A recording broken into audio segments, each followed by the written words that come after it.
idoc is different thing. Hello. idoc is a different thing. idoc is a purely the part of the abap team. abap means technical लोग काम करते हैं ना, तो उसके functional वाले idoc जो है कम उसको यूज करते हैं। Okay ma'am.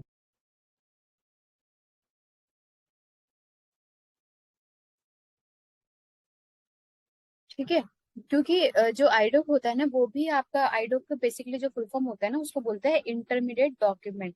जो आपका डाटा जो है आपका एक एसएपी सिस्टम से दूसरे या फिर थर्ड पार्टी सिस्टम से आपके एसएपी में डाटा जो है ट्रांसफर करते हैं, तो उसको इलेक्ट्रॉनिक मैसेजेस के थ्रू वो होता है। तो उसके अंदर जो प्रॉपरली जो होता है ना आपका वो अ, होता है उसका काम, एबैप का काम। अब फंक्शनल वाले कैसे डाटा माइग्रेट कर सकते हैं? ठीक है, फंक्शन वाले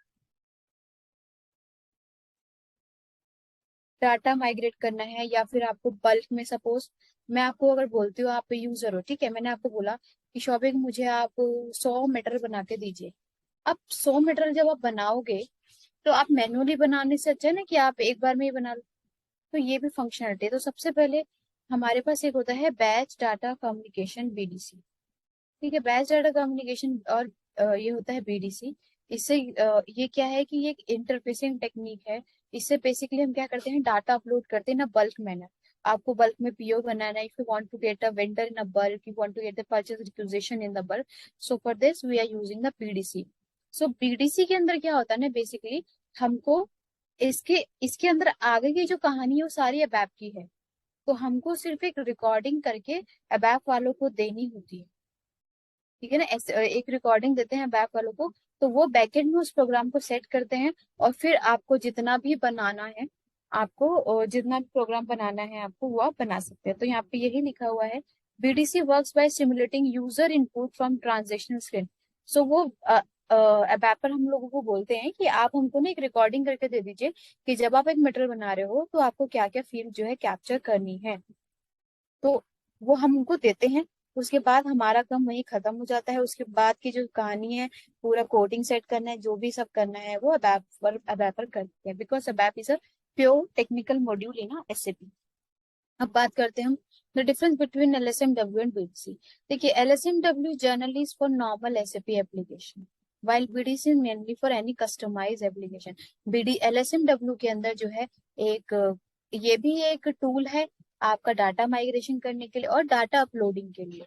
ठीक है, इसमें LSMW की फुल फॉर्म जो होती है लेगेसी सिस्टम माइग्रेट वर्कबेंच। और इसके अंदर कोडिंग का पार्ट जो है बहुत ही कम होता है, और बीडीसी के अंदर पूरा प्योरली कोडिंग का पार्ट है। सो LSMW देखिए, LSMW legacy system migrate workbench is more user friendly tool. अगर आप फंक्शनल की साइड से हैं, means you are not so good in coding and decoding, so you can opt for the LSMW, because LSMW में generally क्या होता है ना, 14 स्टेप्स होते हैं। LSMW में हमारे जस्ट 14 स्टेप्स होते हैं, उसको फॉलो करना होता है अपने उसको डाटा माइग्रेट करने के लिए। बट अगर आप बीडीसी को कॉल करोगे, तो बीडीसी के अंदर कोई एलएसएम 14 स्टेप्स नहीं होते हैं। बीडीसी के अंदर जो है डायरेक्टली आपको एक प्रोग्राम बनाना होता है।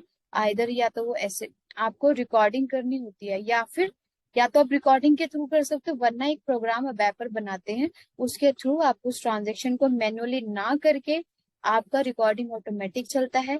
बट आपको लगेगा कि जो आपका जो मटेरियल है वो मैनुअली चल रहा है। तो यहाँ पे यही लिखा है, batch data communication is basically a program which is either generated by SAP after a recording or a program by a ABAPer। दो तरीके होते हैं, या तो आप एक रिकॉर्डिंग बना के दे दो, या फिर ABAPer उसका प्रोग्राम बना के, और फिर आपको जब आप मीटर बनाओगे तो सिस्टम बनाता है वो ऑटोमेटिकली, आपको उसमें मैनुअली नहीं बनाने की जरूरत पड़ती है। तो it's like running the transaction manually, but all the data is populated in the screen automatically. So it's a bit complex when the screen contains stable control. तो इसीलिए ही रिकॉर्डिंग हम एवेपर को भी देते हैं, so that because ABAPer is not from the functional side, उनको नहीं पता है फंक्शन की साइड से क्या चल रहा है, उनको कि मीटर में क्या फील्ड लेते हैं, वेंडर बनाते टाइम क्या लेते हैं, सो दैट उनको एक आइडिया देना पड़ता है। So LSMW provides various method. LSMW में डाटा माइग्रेट करने के चार तरीके होते हैं। एक होता है डायरेक्ट इनपुट मेथड, एक होता है बैच इनपुट मेथड, एक होता है रिकॉर्डिंग, एक होता है आईडॉक। तो हम लोग जो है रिकॉर्डिंग मेथड को प्रेफर करते हैं, हम लोग जो है रिकॉर्डिंग मेथड को प्रेफर कर लेते हैं।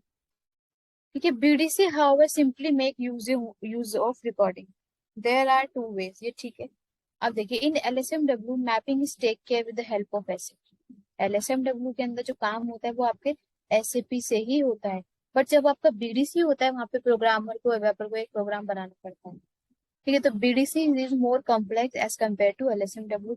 एलएसएमडब्ल्यू में जनरली 14 स्टेप्स होते हैं किसी भी चीज को, डाटा को अपलोड करने के लिए। So in BDC we can schedule the job, so the uploading can be done at the same time और लेटर प्रीडिक्ट। बीडीसी में क्या होता है ना कि आपने अभी रिकॉर्डिंग बना ली, ठीक है, आपने एक रिकॉर्डिंग बना ली या प्रोग्राम बना लिया, आप उसको जब मर्जी चाहो रन कर सकते हो। आपने प्रोग्राम अभी बना लिया, आप चाहते हो तो आप इसको कल भी रन कर सकते हो, आप चाहते हो उसको परसों भी रन कर सकते हो। बट एलएसएमडब्ल्यू में ऐसा नहीं है, एलएसएमडब्ल्यू एक ही बार चलता है। 14 स्टेप्स को आपको कंप्लीट करने पड़ेंगे। आप उसको शेड्यूल नहीं कर सकते कि मैं अभी कर लूँ उसके बाद मैं इसको कल रन कर लूंगा, no, you have to complete the 14 steps. ठीक है, so through LSMW one cannot upload the huge amount of data. अब LSMW में देखिए टेक्निकली इतना चीजें हैं नहीं, बट LSMW की भी एक लिमिट है। अगर आपका डाटा 5000 से ज्यादा रिकॉर्ड है, मान लीजिए आप नॉन एससीपी से एससी में डाटा माइग्रेट कर रहे हो, मटेरियल आप ट्रांसफर कर रहे हो, ठीक है, 5000 से ज्यादा आपके मटेरियल है, तो एलएसएमडब्ल्यू वहाँ पे सपोर्ट नहीं करता है। वहाँ पे एलएसएमडब्ल्यू आपका सब लाइक सिस्टम हैंग हो जाएगा, या फिर अपलोड ही नहीं होगा, या फेल हो जाएगा आपका, क्योंकि ये ह्यूज डाटा के लिए बना ही नहीं है, ये छोटे डाटा के लिए बना है। बट अगर आपका ज्यादा, इससे ज्यादा है, तो आप एलएसएमडब्ल्यू आईडॉक यूज कर सकते हो, you can use a BDC जो हम पढ़ रहे हैं। और हाना में एक और चीज है, that is LTMC, legacy transfer migrate system. LTMC भी एक नया टूल है जो कि बेसिकली अपग्रेड वर्जन है। एलएसएमडब्ल्यू का अपग्रेडेड है एलटीएमसी। और एलटीएमसी जो है आपका हाना में, ईसीसी में इतना सपोर्ट नहीं करता है, वो बेसिकली हाना में ही ज्यादा यूज करते हैं। ठीक है, तो one cannot upload a huge amount of data. Here we use LSMW for updating or inserting below 5000 records. अगर आपका 5000 से नीचे है तो आप LSMW यूज करोगे, अगर आप उससे ज्यादा है तो आप बीडीसी यूज कर सकते हो, बिकॉज बीडीसी जो है ह्यूज अमाउंट के लिए सपोर्ट करता है, बट LSMW ज्यादा सपोर्ट नहीं करता है।